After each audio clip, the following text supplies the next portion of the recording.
Boa noite, com muita alegria, né? A gente vem mais um dia na casa do Senhor. Eu convido todos a ficarem de pé.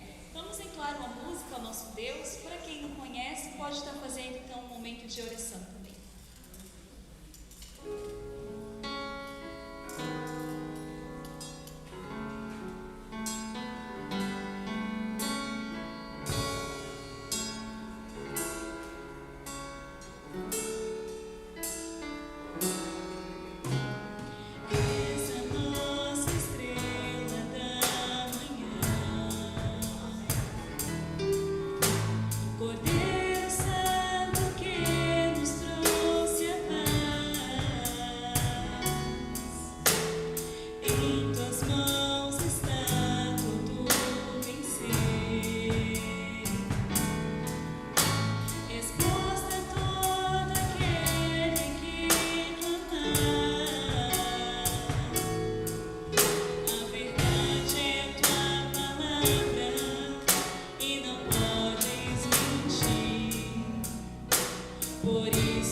Muito boa noite a todos. Quero saudá-los nessa noite com a saudação, chamada saudação apostólica, que o apóstolo Paulo coloca no final da segunda carta aos Coríntios, capítulo 13, verso 14. A graça do Senhor Jesus Cristo, o amor de Deus e a comunhão do Espírito Santo sejam com todos vocês. Graça do Senhor Jesus Cristo, o amor de Deus e a comunhão do Espírito Santo sejam com todos vocês. Amém. Quero convidar a Miriam Pereira. Ela vai compartilhar isso, a filha do marido da Ed, né? Vai compartilhar conosco um assunto que fala sobre oração, motivos de oração relacionados à igreja perseguida. Mas eu vou deixar a Miriam explicar direitinho, e senão eu vou falar tudo errado aqui, deixa ela explicar certinho aí. Boa noite. Quem conhece Portas Abertas? Ótimo. A imagem. Então, eles lançaram uma campanha, 1 milhão de orações de esperança, 60 dias orando em prol da igreja perseguida no Oriente Médio, especificamente pela Síria e pelo Iraque. Se você entrar no site do Portas Abertas, você vai encontrar um calendário onde tem pedidos específicos para cada dia dessa campanha. Toda vez que você aperta nesse botãozinho ali, I will pray, aparece uma luzinha no mapa mundi indicando que tem uma localidade onde tem alguém que se comprometeu a orar pelos cristãos perseguidos. E eu gostaria de ler o pedido de hoje, que é a respeito de um rapaz chamado Noé. Noé agora tem 17 anos, está de volta com a família à vila de Caramlis, assim como muitos outros cristãos que voltaram, mas não conseguiram oportunidade de trabalho. Noé começou a atuar no pastoreio de ovelhas. Lembre-se de Noé e da família em oração. Ainda há muitos jovens na planície de Nínive desempregados e enfrentando dificuldades para encontrar emprego. Faltam iniciativas do governo para ajudar esses jovens por meio de ofertas de emprego e desenvolvimento de projetos para a planície de Nínive. Esse fator, aliado ao desalojamento dos cristãos e ao instável cenário de segurança, impactam fortemente o futuro da juventude. Então, faça-os saber que eles não foram esquecidos. Obrigada.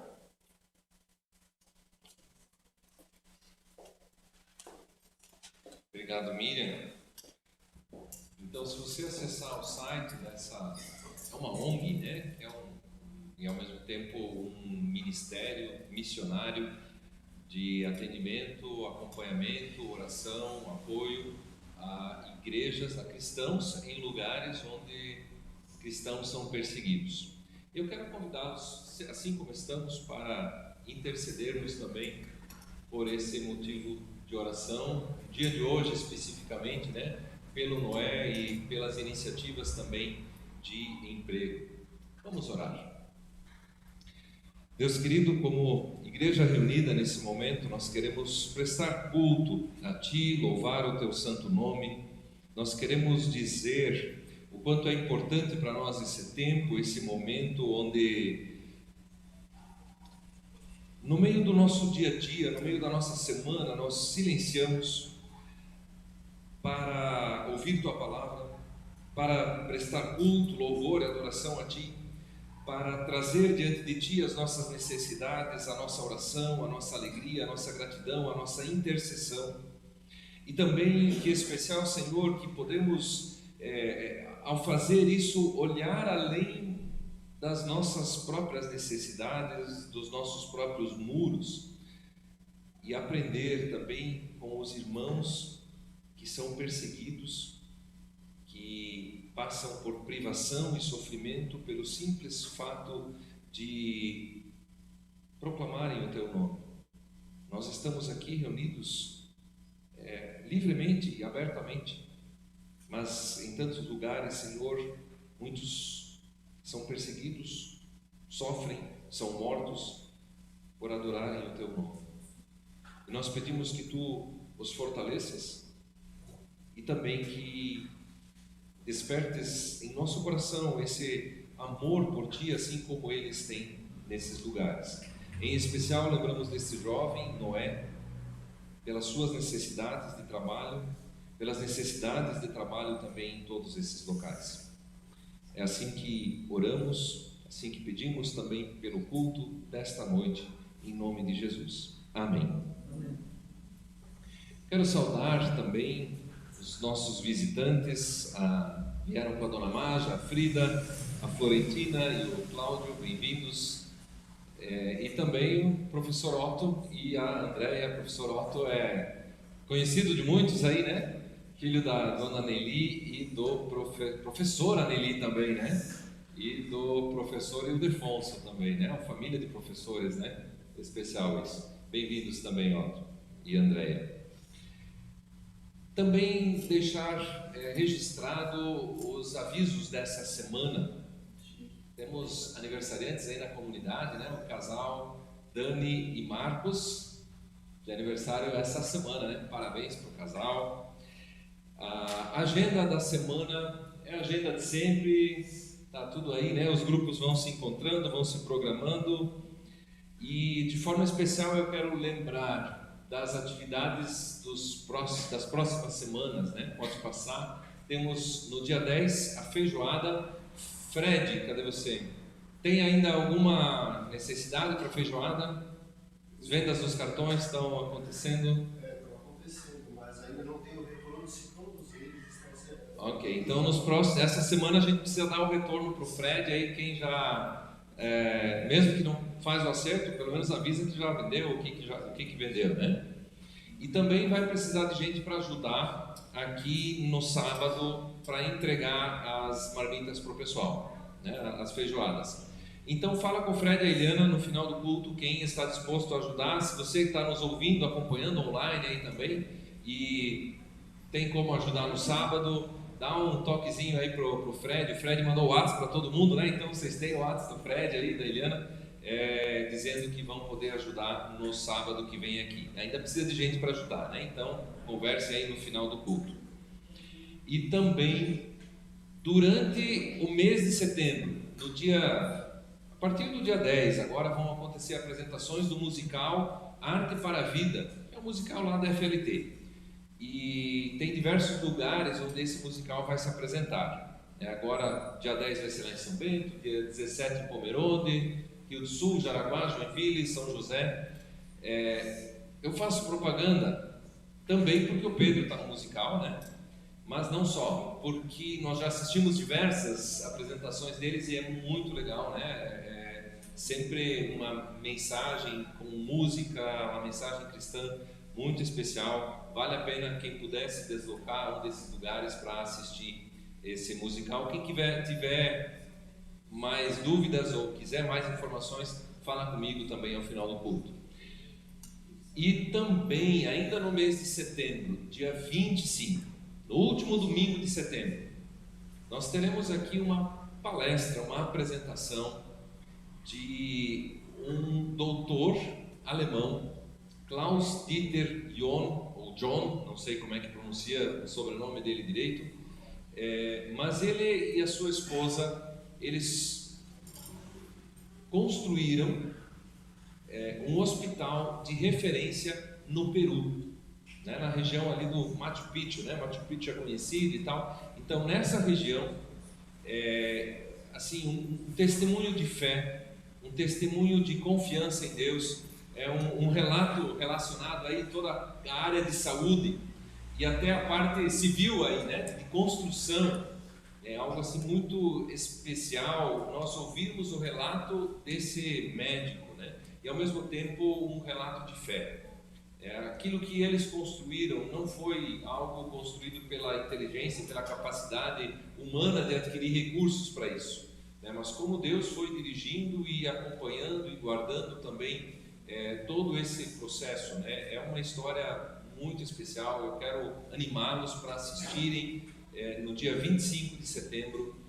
Deixa eu já avisar vocês, ele fala em alemão e nós vamos ter a tradução simultânea do missionário Lodemar. Quem conhece o Lodemar, né, a gente não cansa ouvindo ele falar, e mesmo as histórias que ele conta, né, mesmo que tenha a questão da tradução, às vezes um pouco mais difícil, vale a pena, porque a gente consegue acompanhar, né, fica vidrado aí naquilo que ele compartilha. Então, seria isso de avisos para as próximas semanas, né, desse mês. Acho que é isso.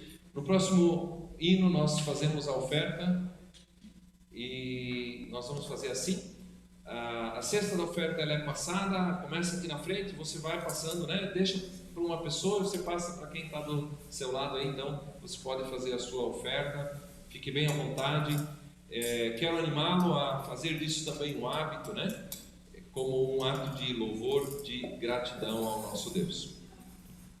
Vamos nos colocar de pé, vamos louvar o nosso Deus, né? Quantos motivos nós temos para agradecer ao nosso Deus, né? A oferta também é um gesto também de gratidão a Deus, então que nós possamos participar também desse tempo entoando e agradecendo a Deus por tudo aquilo que Ele tem feito nas nossas vidas.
capítulo 40, versículo 25, diz assim: Com quem vocês me compararão? Quem se assemelha a mim? Pergunta o santo. Não há nada que se compare ao nosso Deus. Também no Salmo, do capítulo 89, nos diz assim: Pois quem nos céus poderá comparar-se ao Senhor? Quem entre os seres celestiais assemelha-se ao Senhor? Na Assembleia dos Santos, Deus é temível, mais do que todos os que o rodeiam, ó Senhor, Deus dos exércitos. Quem é semelhante a ti? És poderoso, Senhor, envolto em tua fidelidade. O nosso Deus é o Senhor incomparável. Em Jeremias, capítulo 10, versículo 6, não há absolutamente ninguém comparável a ti, ó Senhor. Tu és grande, e grande é o poder do teu nome. Quem não te temerá, ó Rei das nações? Esse temor lhe é devido. Entre todos os sábios das nações e entre todos os seus reinos não há absolutamente ninguém comparável a ti. O nosso Deus é incomparável e o seu perdão também é incomparável. Miqueias 7,18.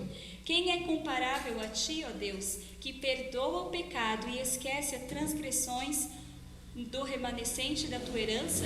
Tu não permaneces irado para sempre, mas tem prazer em mostrar o teu amor. Esse Deus, o único Deus, merece todo o nosso louvor e adoração. Vamos louvá-lo, porque não há nada comparável, não há nada que assemelha ao nosso Deus. E esse Deus único, grande, poderoso, nós temos o privilégio de chamá-lo de nosso Deus. Então vamos declarar que não há nada melhor que o nosso Deus.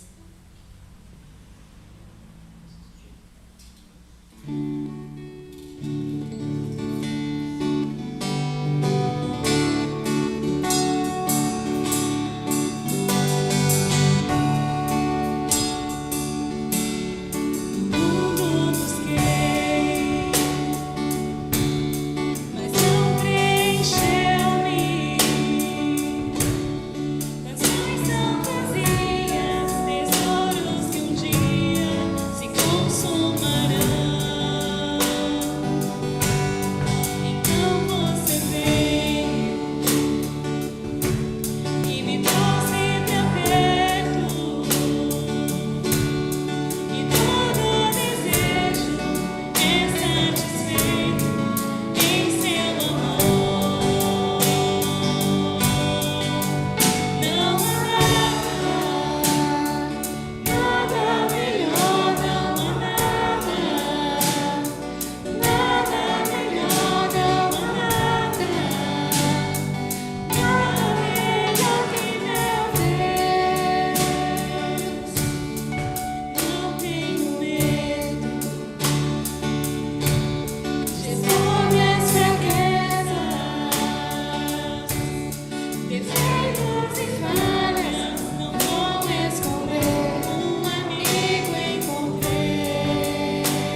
sentar.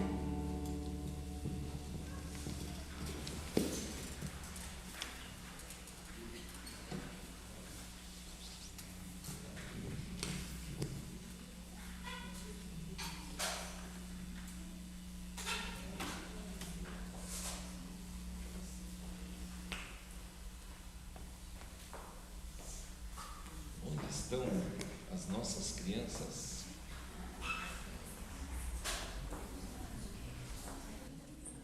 Onde estão as nossas crianças? Levanta a mão. Onde estão as crianças de Jesus? Levanta a mão. Jesus disse que se não nos tornarmos como crianças, não podemos entrar no reino dos céus. Isso para nós é assim muito significativo, né? O valor que Jesus dá para as crianças e ao mesmo tempo também o que nós temos a aprender com elas. Responsabilidade em acompanhá-las na sua vida de fé e desde cedo ajudá-las a andar com Jesus, e também aprender com elas a dependência, a humildade, a vontade que nós temos, né, de estar com os nossos pais e estar também com o Pai Celeste. Vamos orar pelas crianças então, vamos fechar os olhos. Senhor Jesus, abençoa também a vida de cada uma dessas crianças, bem como os seus pais. Obrigado que o Senhor deu paz para elas, para serem responsáveis pela sua educação. Obrigado que esses pais também sabem da responsabilidade e assumem a responsabilidade de cuidar delas. Abençoa também as crianças e nós como comunidade, que aqui eles encontrem um lugar onde podem andar contigo, aprender de ti, te louvar. Esteja com elas no culto de hoje. Amém. Um bom encontro para vocês. Cuidem só na hora de passar por cima do fio ali da câmera de vídeo.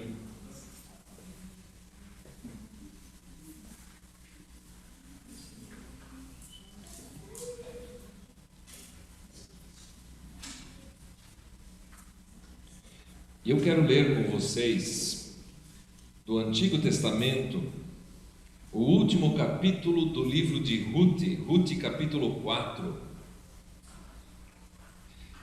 Nós estamos acompanhando essa novela. É uma novela, não uma novela da televisão, mas uma novela que se encontra na própria Bíblia, uma história de uma família. Ruth capítulo 4, que chega ao seu desfecho agora. Começou com tragédias, fome, um pai de família precisando encontrar comida para sua esposa e para os seus filhos. Foram para uma terra estrangeira. Foi a melhor decisão? Talvez não. Lá ele falece, fica sozinha, a viúva Noemi tem que arrumar esposa para os filhos, e os filhos também falecem, ficam as 3 viúvas. As viúvas então voltam para casa, uma delas fica, a órfã fica lá na sua terra, voltam para Belém, Noemi e Ruth, de mãos vazias, Noemi triste, desamparada, chorando na presença de Deus. O que fazer?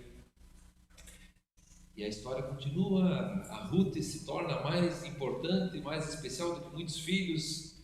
Naquela época a mulher ela não tinha privilégios, não tinha vantagens, dependia de um homem para se sustentar, ou o pai ou o filho, o homem, e ela viúva, ou o marido, né? E ela viúva, não tinha ninguém, mas aparece alguém, parente ali, o Boaz, e ele começa a cuidar da Ruth e da Noemi. E aí depois nós vemos até uma dança de sedução, onde escondido na eira lá onde eles comiam os cereais, há todo um diálogo, um chamado à responsabilidade entre Ruth e Boaz, e o Boaz assume a responsabilidade. E apesar de toda a sedução ali no campo, não acontece nada que não deveria acontecer. E aí, o terceiro capítulo da nossa história, ele termina com suspense. O Boaz diz: eu vou assumir o compromisso contigo, só que tem um outro parente que está na frente. Por mais que eu quisesse assumir, casar com você, ainda tem alguém outro que é responsável por assumir não só o casamento, mas também a terra que pertence à sua família. E termina com suspense. Será que vai dar tudo certo? O que vai acontecer com essa família?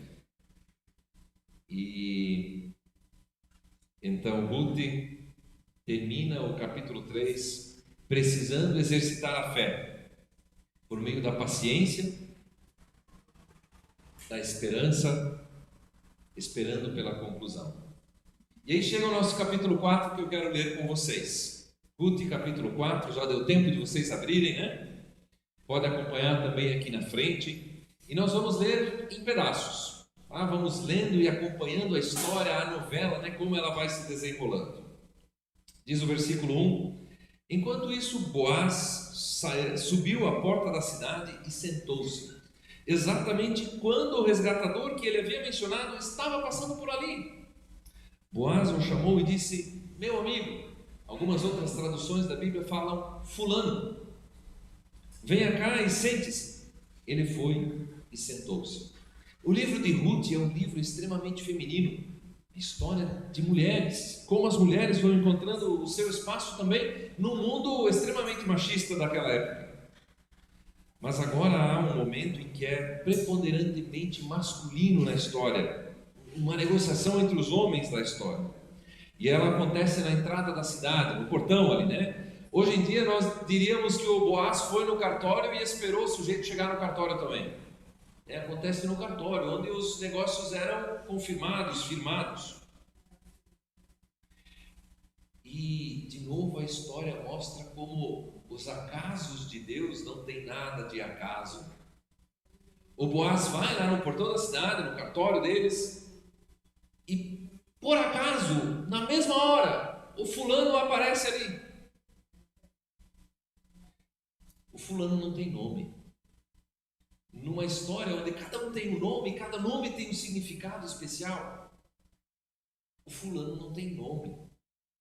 Parece uma maneira do autor dizer, obviamente, o Boaz sabia quem era o nome dele. O pessoal, na época que foi contada a história, todo mundo conhecia.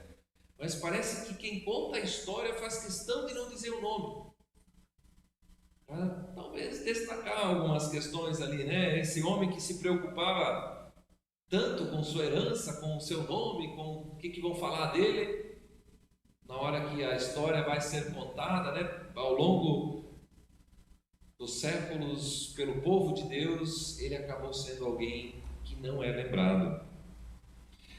Por outro lado, também ele representa muitos que naquela época não se importavam nem com Deus e muito menos com o próximo. Cada um fazia o que lhe parecia certo, era o lema daquele tempo. Cada um faz o que acha certo. E por isso também ele nem tem nome. Mas o diálogo entre eles continua. Versículo 2. Boaz reuniu 10 líderes da cidade. 10 líderes era o menor grupo formal que precisava. Eram os testemunhos que precisavam assinar ali junto no cartório, né? 10 homens para dar integridade ao negócio.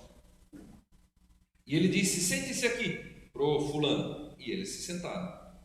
Depois disse ao resgatador: Noemi, que voltou de Moabe, está vendendo o pedaço de terra que pertencia ao nosso irmão Elimeleque. Pensei que devia apresentar a você o assunto, na presença dos líderes do povo, e sugerir a você que adquira o terreno.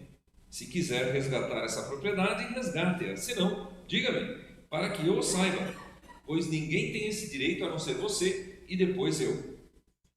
E o homem respondeu: eu a resgatarei. O nome ali, o resgatador. E por que toda essa negociação ali, né? Trata-se do que a Bíblia chama de lei do levirato, onde o cunhado assumia a responsabilidade pela viúva do irmão que tinha falecido. E essa responsabilidade tinha a ver com continuar a linhagem e também cuidar da terra. É muito interessante, entre o povo de Israel, a terra, ela não pertencia a ninguém. Cada um tinha a sua terra, mas ela não podia ser vendida para sempre. Eles sabiam que a terra, em última análise, pertence a Deus. Por isso eu sou responsável por ela. Cada família tinha sua responsabilidade diante de todo o povo, né? Afinal de contas era a terra prometida. E nessa lei do levirato, a viúva ia até a praça da cidade para chamar o resgatador, né? Aquele que então tinha que resgatar tanto a terra quanto ela. Talvez as próprias terras, né, saíram de lá, ficaram sem dono, alguém tomou conta. E aí então isso tinha que ser resgatado. Mas aqui não é a viúva que vai, é o próprio Boaz que assume a responsabilidade, dizendo: eu vou lá resolver esse negócio. Ele começa falando de terras, não de casamento. Mas ao dizer que as terras eram de Noemi, uma viúva, o casamento estava subentendido, então não era trapaça, né? Quando eu li essa história de criança, eu pensava: mas o Boaz estava enganando o outro aqui, sem falar do casamento da Ruth. Mas ele não estava enganando, não. A resposta do fulano subentende que ele refletiu no negócio: opa, eu vou ter vantagem aqui, eu vou resgatar ela. E aí vem o versículo 5, aí vem a grande surpresa. Boaz, porém, lhe disse: no dia que você adquirir as terras de Noemi e da Moabita Ruth, estará adquirindo também a viúva do falecido, para manter o nome dela, o nome dele, do falecido, em sua herança, o Elimeleque. Diante disso, o resgatador respondeu: nesse caso não poderei resgatá-la, pois poria em risco a minha própria propriedade. Resgate a você mesmo, eu não poderei fazer. O fulano refletiu e pensou: a Noemi já está idosa, eu vou ganhar a terra dela, não vou precisar casar até no papel, mas ela não tem mais condições de ter filhos, então eu vou só vou ganhar a terra de graça praticamente e vou ter mais dinheiro, mais lucro para mim.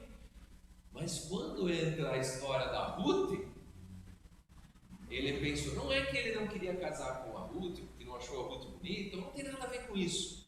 Mas ele pensou o seguinte: duas possibilidades aqui. Em primeiro lugar, se eu casar com a Ruth, o filho que a Ruth tiver não vai ser meu. Eu vou ter que trabalhar a terra, gastar dinheiro com a terra, e essa terra vai ficar para Noemi. O filho que eu tive com a Noemi, ou com a Ruth, vai ser filho da Noemi, e ele vai ficar com a terra, os filhos dele vão ficar, e eu não tenho mais nada. Vai ficar tudo para ele. Por outro lado, também ele ficou pensando: o que a turma vai falar de mim? Essa mulher é estrangeira, uma moabita, não é do meu povo. O que vão dizer lá em casa? O que os meus conterrâneos vão falar de mim? Ele se preocupa com a herança que não era tanto só uma questão de dinheiro, mas era uma questão de linhagem, com a família dele. E por isso o autor de Ruth, ele é tão irônico ao não dizer o nome dele, porque ele estava preocupado exatamente com o nome. O que vão falar de mim? Como vai ser a linhagem depois de mim, os meus filhos, meus netos, bisnetos, tataranetos e assim por diante. E na verdade, exatamente, ele perde o nome nessa história, né? Eu lembro de uma palavra que Jesus disse: quem se preocupa com a sua vida e querer garantir as suas coisas, vai acabar perdendo ela. Mas aqueles que abrem mão da sua vida por amor a Jesus, vão ganhá-la. E aqui nós vemos também a bondade de Ruth. Ela abriu mão de uma nova vida para providenciar um novo casamento, um filho para a sogra, logo para a sogra. O filho seria de Noemi, não de Ruth.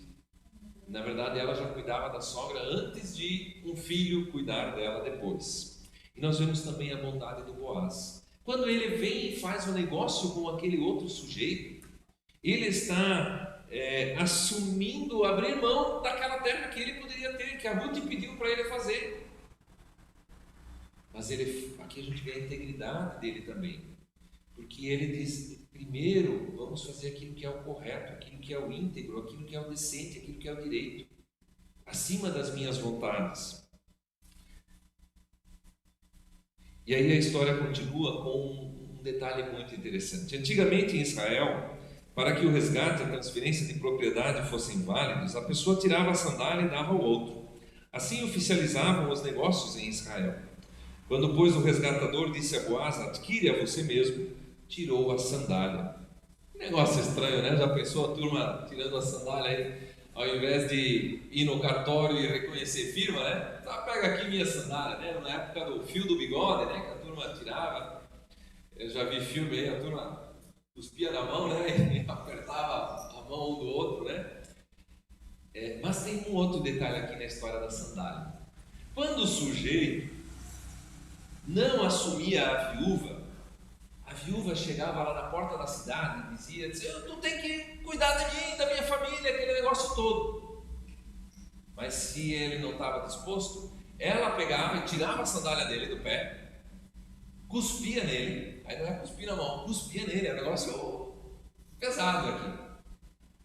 E o homem que não assumiu o resgate era mal falado na cidade como o descalço, né? Nossa, o sujeito está andando descalço aí, né? Não sei que xingamento seria para nós, né? Mas era um xingamento para eles lá na época, né? Que pegava mal.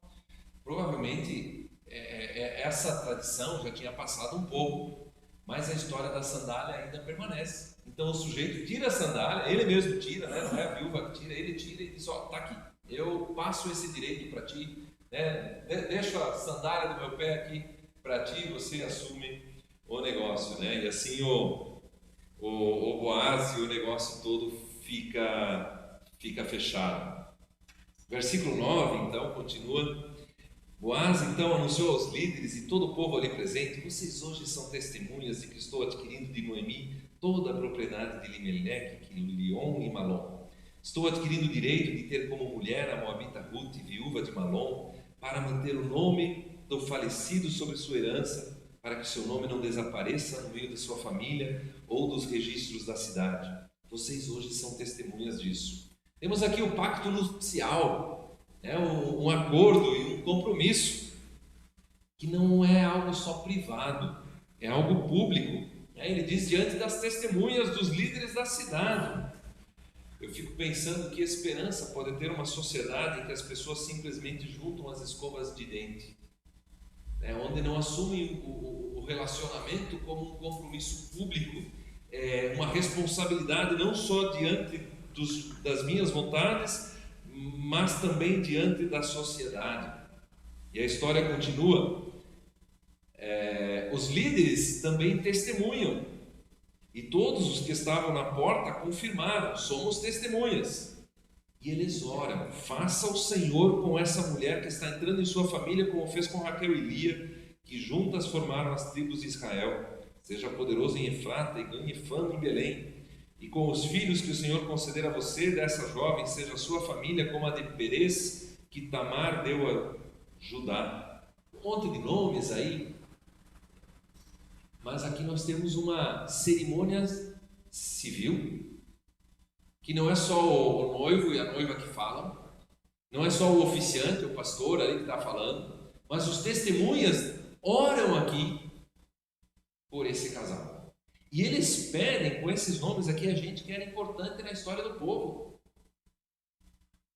A Lia e a Raquel eram as mães das tribos, né, dos patriarcas. A Tamar, o Perez, eram aqueles que deram continuidade à linhagem ali do Boaz e do Elimeleque. E aqui nós temos a oração que permeia todos os aspectos da vida, não só na igreja, mas no dia a dia, né? Aquilo que diz respeito a todas as ocasiões da vida. E aí o verso 13 diz: Boaz casou-se com Ruth e ela se tornou sua mulher.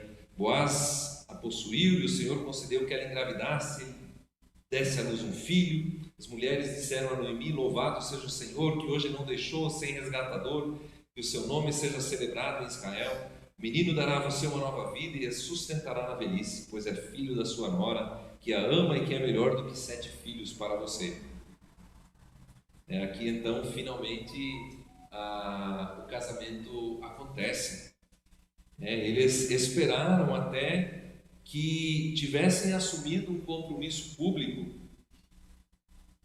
E é interessante que no texto não descreve nenhum sentimento diferente, né? Não é só a paixão. A gente às vezes nas novelas e filmes e tal, a gente vê, quando conta a história da Ruth e do Boaz, né? O Boaz olhou para a mulher e se admirou e tal, a Ruth viu aquele homem e ficou apaixonada. Não tem nada disso descrito na Bíblia.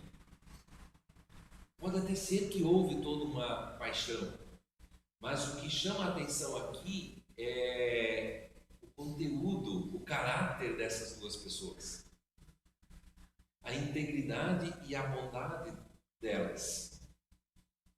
As nossas mães já diziam, né? Beleza não põe mesa e amor não enche barriga. Não é assim que às vezes a gente se apaixona, se admira pela beleza, aquela paixão, mas aqui nessa história é mostrado que o que vale é quando o casal assume um compromisso de parceria um com o outro, de caminhar juntos no discipulado do Senhor, e o negócio aqui dá certo por isso, por essa parceria que eles assumem um com o outro. E aí a história continua que a Noemi pôs o menino no colo e passou a cuidar dele. As mulheres da vizinhança celebram o seu nome e disseram: Noemi tem um filho, e lhe deram o nome de Obed. Esse foi o pai de Jessé, pai de Davi, que em começou de mãos vazias, sem nada, agora se torna bisavó de um rei, do rei Davi. Essa é a história dos antepassados de Davi, desde Perez. Perez gerou Esrom, Esrom gerou Rão, Rão gerou Aminadab, Aminadab gerou Naasson, Naasson gerou Salmão, Salmão gerou Boaz, Boaz gerou Obed, Obed gerou Jessé e Jessé gerou Davi. Sabe, Deus não faz nada sem propósito. Deus não faz coisas pequenas. A bondade de Deus é enorme.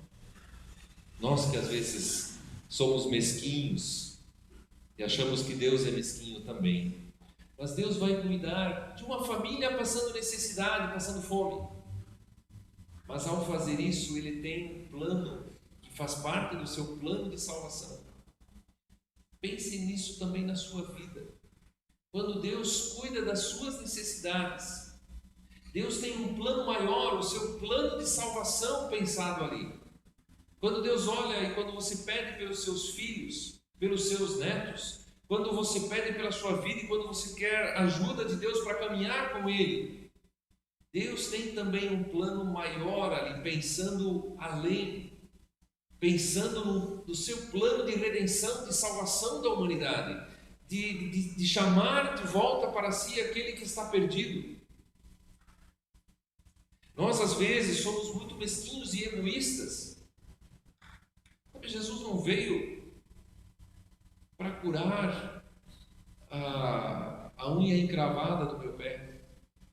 Claro que eu posso pedir para Jesus pela unha encravada do meu pé, mas quando eu oro pela unha encravada e Jesus cuida da minha unha encravada, Ele está pensando muito mais do que uma unha encravada. Desculpa usar esse exemplo, não é mais algo tão dolorido, mas pequeno. Nós temos que ter essa consciência no momento em que olhamos também para Deus. E eu quero destacar dessa história a bondade. No tempo de Ruth, era um tempo de caos, onde ninguém se preocupava com o outro, cada um fazia o que pensava para si, um tempo muito semelhante aos nossos dias, onde não há valores, onde o certo virou errado e o errado virou certo, onde cada um é senhor sobre as suas próprias decisões e ninguém mais está se perguntando se existe uma verdade ou algo que é absoluto. No meio desse tempo, a bondade faz diferença. Em primeiro lugar, a bondade que parte do caráter do próprio Deus. Deus é um Deus bondoso. E se somos os seus filhos, somos chamados a sermos bondosos também. Pelo amor conhecido é o cristão. 1 Pedro diz: vocês já descobriram por vocês mesmos que o Senhor é bom. Quando Deus fez a pesca maravilhosa, né? Jesus fez ali com Pedro a pesca maravilhosa, Ele não deu 2 peixes, foram muitos a ponto de rasgar as redes. A multiplicação dos pães e dos peixes alimentou 5.000 pessoas, 5.000 homens, mais mulheres e crianças, e sobrou ainda 12 cestos cheios. A outra multiplicação também. Quando Jesus transformou a água em vinho, Ele não fez um vinho simples, foi o melhor que tinha. A bondade faz parte do caráter de Deus. Nós precisamos experimentar isso, e essa bondade também deve estar presente no nosso dia a dia. Uma outra lição: na mão de Deus, pequenos gestos fazem grande diferença. O Boaz e a Ruth não fizeram grande coisa. Eles tinham condições de... O Boaz disse para Ruth: ajunta aqui aquilo que está caindo. Deu mais um pouquinho para ela. Foi lá negociar com o outro resgatador, assumiu de casar, algo que ele podia fazer, que inclusive até, né, os seus sentimentos estavam ali, a possibilidade de ter alguém ao seu lado. Não era nada de extraordinário. No entanto, ele foi além do outro, do fulano. O fulano pensou: isso aqui eu vou ter prejuízo, melhor não. A história não critica ele diretamente, mas quando não diz nem o nome dele, ali tem algo assim para a gente aprender. Quem quer guardar a sua vida vai perdê-la, mas quem perde ela por amor a Jesus, esse vai ganhar. E pequenos gestos, quando usados por Deus, se transformam em grandes. Aquela bondade do Boaz fez com que ele se tornasse bisavô de um rei. E o nome dele faz parte da linhagem do próprio Jesus. A gente não imagina, né, o que Deus pode fazer com os nossos pequenos gestos. E não precisa imaginar: se eu vou fazer algo porque eu quero ter grandes coisas ali no meu nome. Não, aí já acabou, né? Aí a gente se torna o fulano ali da história. Está preocupado com o que vem depois. Mas o Boaz estava preocupado com a vida das pessoas, com a vida da Ruth e da Noemi. Boaz é fiel, é íntegro em tempos em que muitos desrespeitavam a Deus e seus mandamentos. Jesus disse: se a nossa justiça não exceder em muito a dos escribas e fariseus, nós estamos perdidos. É aquela justiça que só faz as coisas para garantir que não vai ter peso na consciência, para fazer continha com Deus: eu não fiz nada de errado, está tudo certo. Essa é a nossa justiça, a nossa bondade. Não exercer isso em muito, nós estamos perdidos. Ainda uma lição final: buscar em primeiro lugar as coisas de Deus e o seu reino. O Boaz, ele pensou na família que não era dele, a família do Elimeleque. O Boaz, ele pensou nos planos de Deus, com o que Deus tinha pensado nessa família. Aqui está uma lição muito grande para nós cristãos. Buscar em primeiro lugar as coisas de Deus e o seu reino, o empenho pela família, o empenho pelo reino de Deus, assumir a família e suas responsabilidades com o cuidado com aquilo que receberam do Senhor. Ao mesmo tempo, assumir a responsabilidade com a causa de Deus. A causa de Deus ali, no tempo de Ruth e do Boaz, era a continuidade daquela família. E quando o Boaz assume esse compromisso, põe dinheiro ali junto, põe a sua vida ali junto, ele está buscando em primeiro lugar o reino de Deus. Isso também é uma lição para nós. É aquilo que deveria nos definir também a nossa bondade nesse aspecto. De buscar o reino de Deus em primeiro lugar, de colocar a nossa vida ali, de colocar o nosso tempo ali, de colocar o nosso dinheiro ali. E é por isso também que eu digo, né, durante os cultos, né, sem vergonha, de dizer: vamos fazer também da oferta e do dízimo um hábito. Eu não estou aqui querendo ter lucro e fazer negócio com as coisas de Deus, muito pelo contrário, mas é porque nós precisamos disso. Isso é importante para a nossa caminhada de fé, de colocar dinheiro ali. Quando a gente diz de que a igreja tem que ser missionária, tem que cada um fazer a sua parte no reino de Deus, porque nós precisamos disso para o nosso crescimento de vida de fé. Quando nós precisamos abrir os olhos e olhar onde a bondade precisa ser exercida, onde eu posso fazer diferença no meu dia a dia, é porque isso nós precisamos na nossa caminhada como cristãos, de viver dessa forma, de praticar isso, de exercitar isso no nosso dia a dia, de colocar essa bondade em prática. E essa bondade faz diferença. Exercitar essa bondade nos faz crescer na caminhada com Cristo e traz diferença também em tempos de caos. Aqueles cidadãos ali que conheciam a Noemi, os líderes da cidade, gente que naquela época não pensava em Deus.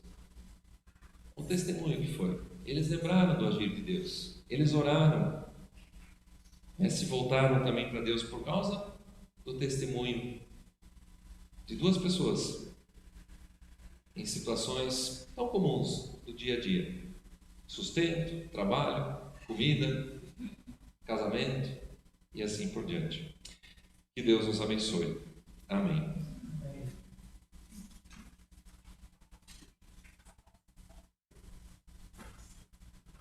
Quero ter um momento de oração. Se essa palavra de alguma forma mexeu com você, se também a palavra relacionada à bondade, se isso pegou na sua consciência de alguma forma, ou se algo dessa história aí que foi relatada, talvez algum outro ponto que nem eu destaquei aqui, mas lendo a história, isso mexeu com você, coloque isso também nesse momento na presença de Deus. Nós vamos ter um momento de oração, vamos fazer isso em silêncio, onde é só você e Deus. Você pode falar com Deus nesse momento, no seu coração, depois eu dirijo também a oração.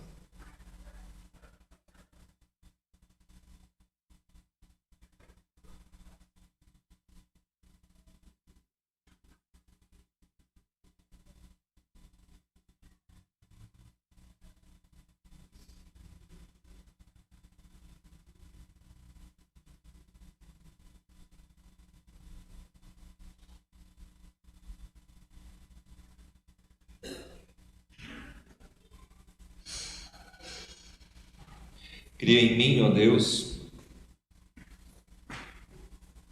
um coração novo. Renova dentro de mim um espírito inabalável. Essa é a nossa oração junto com o salmista. Perdoa os nossos pecados. Queremos confessar-te também nesse momento aquilo que nos acusa diante de ti, o nosso pecado, que nos afasta de ti e do próximo. Queremos confessar também os amores que assumem o teu lugar no nosso coração, quando procuramos outros deleites na nossa vida que não o deleitar-se no Senhor, porque só o Senhor, o seu caminho, a sua palavra, satisfaz o desejo do nosso coração. Por isso eu oro e peço, em nome de Jesus, neste momento. Amém. Eu quero também declarar a cada um de nós, se confessamos os nossos pecados, Deus é fiel e justo para nos perdoar os pecados e nos purificar de toda injustiça. Amém. Convido para a banda para vir até aqui na frente. Nós vamos ter agora o nosso momento de ceia do Senhor. Os visitantes também são todos convidados a participarem.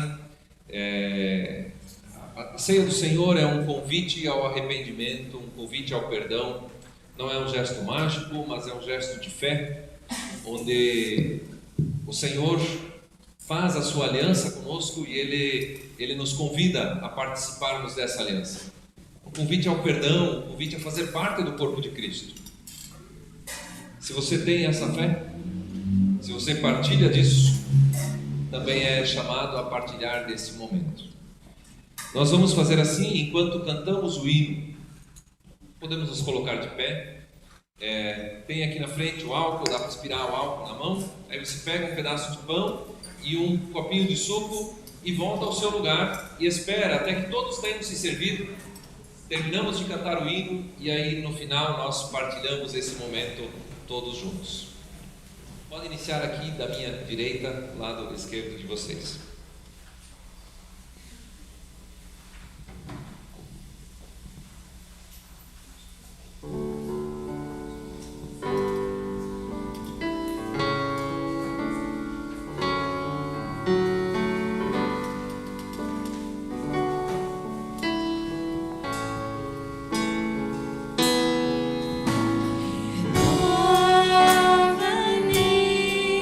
Senhor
Quero lembrar nesse momento também das palavras da instituição da Santa Ceia.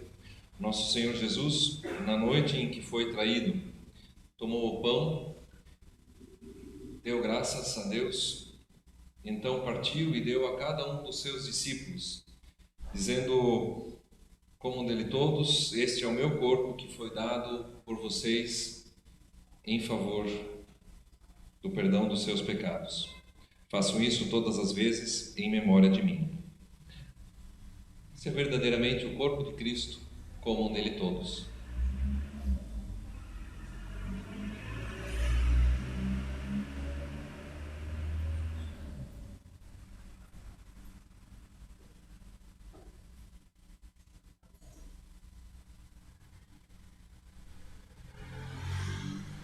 Após haverem jantado, Jesus também tomou o cálice, deu graças a Deus, então deu a cada um dos seus discípulos, dizendo: bebam dele todos. Este cálice é o cálice da nova aliança do meu sangue, que foi dado e derramado em favor do perdão dos seus pecados. Façam isso todas as vezes que o beberem em memória de mim. Cálice da nova aliança, aliança que Deus faz conosco. Por isso, Jesus diz: este é verdadeiramente o meu sangue, bebam dele todos.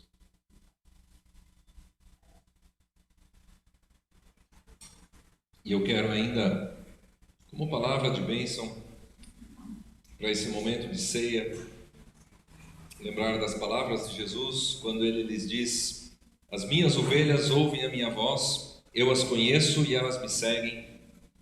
Eu lhes dou a vida eterna, elas jamais perecerão, ninguém as poderá arrancar da minha mão.